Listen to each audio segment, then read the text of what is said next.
আপনি কি ডক্টর মোহাম্মদ ইউনূস এবং তার উপদেষ্টা পরিষদের উপর রেগে আছেন?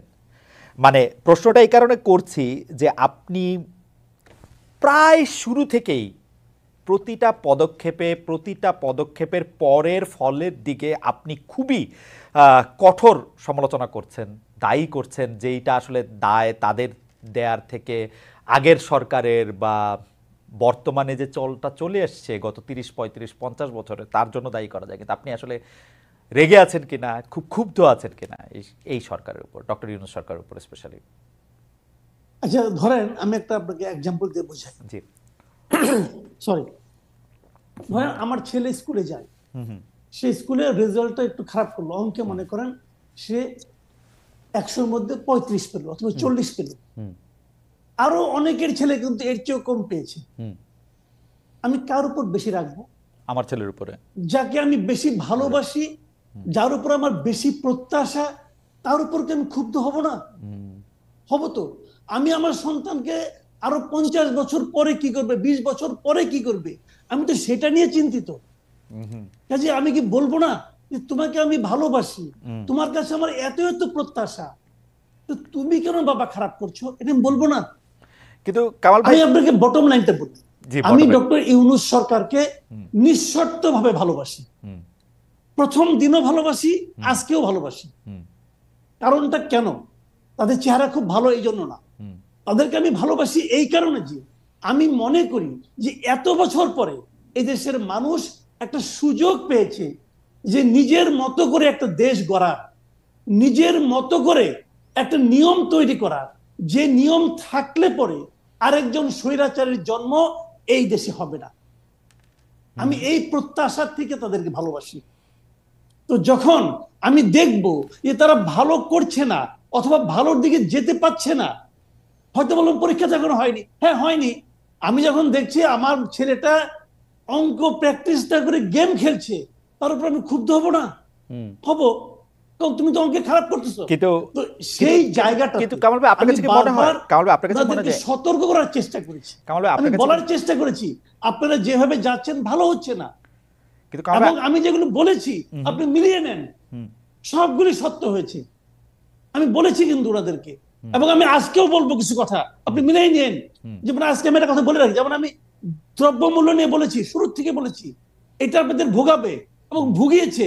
তারা সেই পদক্ষেপগুলি নিয়েছে কখন? যখন নাকি তাদের পুরো জিনিসটা নিয়ে মানুষের মধ্যে হইচই শুরু হয়ে গেছে তখন। এবং আমি আজকে একটা কথা বলি আপনাকে, এই যে আমাদের সড়কগুলি আছে, বর্ষাকাল কিন্তু এখনো চলছে, সড়কগুলি কিন্তু ভাঙা। দেখেন আগের যে সড়ক ছিল, আগে সরকার কি করতো, এমন ভাবে সড়ক মেরামত করতো যাতে নাকি ১ বছরের একটু আগেই ভেঙে যায়। তারা এমন ভাবে মেরামত করতো, টাকা নিত অনেক, চুরিচামারি করতো, কিন্তু অনেক চুরিচামারি হচ্ছে এই জায়গায়। তাদের মেরামত গুলি অল্প অল্প করতো যাতে নাকি প্রতি বছরে রিপেয়ার করতে হয়, আর তাদের বিপুল লাভ হয়। এবং সড়কগুলি কিন্তু ভাঙবে। আমি এখন থেকে সতর্ক করছি, এই সড়কগুলো আপনারা ঠিক করেন। দেখবেন যদি ঠিক না করে আর ৩ থেকে ৪ মাস আপনি হাইওয়েতে চলতে পারবেন না। এখন এটা আমি বলবো না যে আপনারা আগে থেকে। কামাল ভাই, সড়কের ব্যাপারটা আসার আগে আমি একটু দ্রব্যমূল্য নিয়ে কথা বলি। আপনি দীর্ঘকাল গণমাধ্যমের শীর্ষ পদে কাজ করেছেন, এখনো কাজ করছেন নানা রকম ভাবে। আমি দ্রব্যমূল্যের ব্যাপারটা ফর শিওর জানি। আপনি যখন বলবেন যে দ্রব্যমূল্য বাড়ছে বা দ্রব্যমূল্য নিয়ে আপনি কথা বলবেন, এটা আরেক ধাপ বাড়ে। আপনি তো খুব ভালো করে জানতেন যে জানেন যে দ্রব্যমূল্য বাড়া বা এটা নিয়ন্ত্রণের বাইরে চলে যাওয়া সেটা সাময়িক, সেটা কিছু সময়ের জন্য মানুষের অতি মুনাফার কারণ, সরকারের দায় সেখানে অনেক কম। কিন্তু আপনি সবচেয়ে বেশি দ্রব্যমূল্যটা নিয়ে যদি বলি, আপনি সরকারকে এত বেশি ব্যর্থ কেন, বা সরকারের ব্যর্থতাটা কেন আপনি এত বেশি দেখেছেন? আচ্ছা, দ্রব্যমূল্য বাড়লে আমি কার ব্যর্থতা বলবো? এটা তো দ্রব্যমূল্য পাল্টা প্রশ্ন করলাম, এটা আমার ব্যর্থতা আর আপনার ব্যর্থতা? এটা কার ব্যর্থতা? বাজার তো চাহিদা, বাজার তো কার ব্যর্থতা? দ্রব্যমূল্য বেড়ে গেল, বেড়ে গেল কি কারণে বাড়লো, সেগুলি না হয় আপনি যদি খুব শার্প হন, আমি যদি খুবই শার্প হই, আমি যদি খুব কানেক্টেড থাকি, আমি হয়তো আইডেন্টিফাই করতে পারবো যে ওর কারণে বাড়ছে। এর চেয়ে বেশি কিছু করার ক্ষমতা আমার আছে? এটা কার করতে হবে? সরকারকে তো করতে হবে। সরকার যখন একজন যে চেয়ার, দেখেন এই ব্রিগেডিয়ার সাখা হোসেন, উনি এখন যে একটা জায়গায় চেয়ারে বসেছেন, এর আগে কিন্তু ওখানে ছিলেন না। যখন উনি না ছিলেন তখন ওনার কাছে কি গভর্নমেন্ট যে অ্যাপারেটাস গুলো ছিল না, তখন উনি হাজার বললেও কিছু হতো না। কিন্তু যেই মাত্র উনি যে চেয়ারে বসলেন, তখন কিন্তু সরকারের সমস্ত ইনস্ট্রুমেন্ট গুলো উনার হাতিয়ারে পরিণত হলো। এখন উনার দায়িত্বটা কি? হাতিয়ারগুলো জায়গা মতো ব্যবহার করা। যদি ব্যবহার কেউ না করে আর যদি বলে যে আমি ওই লিগেসি নিয়ে আসতেছি, আওয়ামী লীগ আমলে এটা হয়েছিল, আমি কি করব, তাহলে বুঝতে হবে কি যে উনি ওই হাতিয়ারগুলো হয় দেখতে পাননি অথবা ওই হাতিয়ারগুলো ব্যবহার করতে জানেন না। কারণ এটাই তো হবে। কারণ একটা প্রশ্ন শুধু করি যে এই সরকার যে হাতিয়ারগুলি পেয়েছে, আমরা যদি তাদেরকে আমলাতন্ত্র বা যারা এক্সিকিউশনার তাদেরকে বলি, তাদের যে কাজ করার ক্ষেত্রে যে রেগুলার নিয়ম কানুন, সেটা আওয়ামী লীগ সরকারের সাথে দুর্নীতি দিয়েই হোক আর অন্য কোনো বোঝাপড়া দিয়েই হোক, এটা একটা সিস্টেম তারা দাঁড় করাইছিল।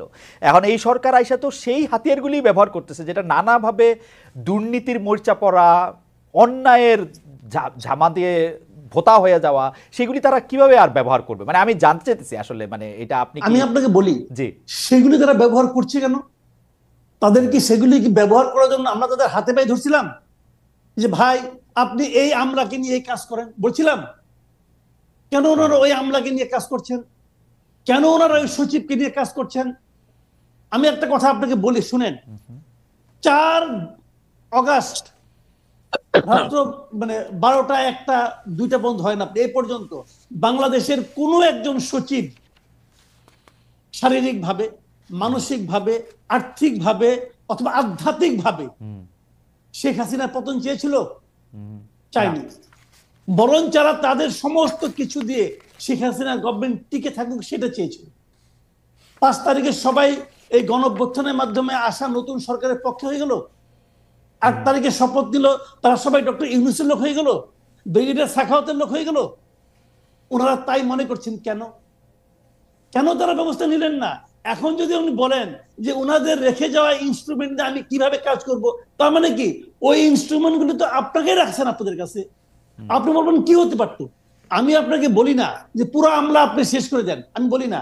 আমি এটা বলি যে যারা নাকি অ্যাক্টিং সচিব ছিলেন যারা, তাদেরকে আপনাদের উচিত ছিল প্রথম 1 সপ্তাহের মধ্যে সরাই দেওয়া। সরাই দিলে কি হইতো? পুরো আমলাতন্ত্র, পুরো ব্যুরোক্রেসির মধ্যে একটা মেসেজ যাইতো। কারণ একটা জিনিস আপনি মানবেন, আপনি দীর্ঘদিন নিজেও সাংবাদিকতা করেছেন, মানবেন যে জয়েন্ট সেক্রেটারি, এডিশনাল সেক্রেটারি পর্যন্ত প্রতিভা দেওয়া হওয়া যায়, কিন্তু সেক্রেটারি হতে হলে তাকে অবশ্যই সেই গভর্নমেন্টের সঙ্গে পলিটিক্যালি ইনভলভ থাকতে হয়। সেই গভর্নমেন্টের সমস্ত সেক্রেটারি নিয়োগ হয় রাজনৈতিক ভাবে। কামাল ভাই, আমি একটু বোঝার জন্য রাজনৈতিক ভাবে নিয়োগকৃত সেক্রেটারিতে সরাই দিতেন ভাই, এতে কোনো দেশের ক্ষতি হইতো না। কামাল ভাই, আমি ছাত্ররা যদি উপদেষ্টা হইতে পারে, এডিশনাল সেক্রেটারি দায়িত্ব পালন করতে পারতো। কামাল ভাই, পারেন নাই কেন করতে? পারেন নাই কারণ আপনারা ওই সিস্টেমকে টিকে রাখতে চাইছেন। এখন চাইয়ে নিয়ে পরে যদি বলেন যে আমার হাত পা বাঁধা, আমি কি করব? না, আপনার কাছে সত্যি মনে, অন্য একটা জায়গা থেকে বলি, আপনার কাছে সত্যি মনে যে এই সিস্টেমটা টিকায় রাখতে চাইছে এই অন্তর্বর্তীকালীন সরকার? ধরেন 80 জন সচিবরে বাদ দেওয়াটা কি প্র্যাকটিক্যাল ছিল? মানে প্রথমে আইসাই প্র্যাকটিক্যাল ছিল, কিন্তু এই সরকারের পক্ষে উপলব্ধি করা কঠিন ছিল। কেন ছিল? কারণ এই সরকারের মধ্যে অনেকগুলি সচিব ছিল। এই সরকার সচিব নির্ভর সরকার ছিল এবং বয়স্ক সচিব, সবাই রিটায়ার্ড সচিব ছিল অনেকগুলো। তারাই প্রভাব বিস্তার করেছেন এবং তারা বুঝে, এবং যখন একজন লোক বয়স্ক হয়ে যান উনি কিন্তু পরিবর্তনকে ভয় পান। আমরা একদিকে আমলা আবার একদিকে বয়স্ক, পারবেন না তো কিছু করতে। কামাল ভাই খুব চমৎকার করে বলছেন, কামাল ভাই খুবই চমৎকার করে বলছেন। আমি আজকে আরো অনেকগুলি বিষয় আছে, সেজন্য আমি এইটা এখানে রাখলাম, কিন্তু আমার অনেক শুনতে ইচ্ছা করতেছে আরো। ব্রিগেডিয়ার জেনারেল সাখাওয়াত, আপনি কি একটু বলবেন? কামাল ভাই একটা একদম স্পেসিফিক কথা বলেছেন যে আপনারা আসলে এই যে অজুহাতগুলি এগুলি রাখতেই চাইছিলেন, গত সরকারের এই মাথার উপর চেপে বসা থাকা সিন্দাবাদের ভূতের মতো লোকদেরকে আপনারা রাখতেই চাইছিলেন, এটা কি ঠিক? আমি কি আমার কথা বলবো? আপনি যদি সার্বিকভাবে বলতেন, আপনার কথা তো নিশ্চয়ই বলবেন। জি, সার্বিকভাবে ব্যাপার হচ্ছে যে যে কামাল সাহেব যে কথাগুলো বলেছেন তার মধ্যে অনেকটা সত্যতা আছে, নাই আমি বলবো না। কিন্তু আপনি নিজেই বলেছেন যে 80 জন বা 85 জন সচিবকে একসাথে সরানো ডিফিকাল্ট ছিল। এখন কিন্তু ক্রমান্বয়ে আপনি দেখবেন যে পরিবর্তন হচ্ছে। সে পরিবর্তনটার কারণে কিছুটা অ্যাডমিনিস্ট্রেশনের মধ্যে একটু কি বলবো, মানে আনইজিনেস আছে, বিকজ নোবডি নোজ কে কখন যাবে। আমি বলি আপনাকে, আমার কথাই ধরুন, আমি স্বরাষ্ট্র মন্ত্রণালয়ে যিনি ছিলেন তিনি 3 দিন ছিলেন, তারপরে কিন্তু চলে গেলেন, এখন তিনি জেলে আছেন।